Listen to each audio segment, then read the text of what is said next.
Hətta Türkiyənin hərbi gəmisi yaxın ərazilərdə, sularda yaxınlaşıb həmin ərazilərə və o baxımdan bütün dünya üçün Türkiyənin mövqeyi bir mənalı şəkildə məlumdur.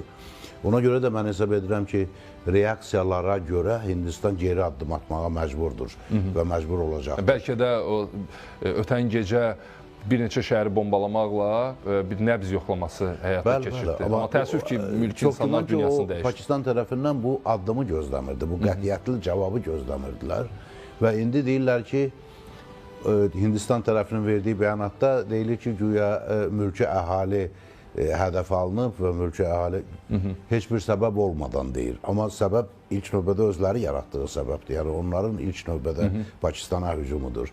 Bu dünyanın heç bir yerində müsbət qarşılanmadı. Ümumiyyətlə Amerika Birləşmiş Ştatlarının prezidenti də bunu bayaq süjetdə deyildiyi kimi rüsvayçılıq adlandırıb və bu doğrudan da rüsvayçılıqdır, bu özbaşınalıqdır. Çünki artıq heç bir beynəlxalq qanuna məhəl qoymadan, əməl olunmadan bir dövlət istənilən bir dövlətin ərazisinə hücum edir.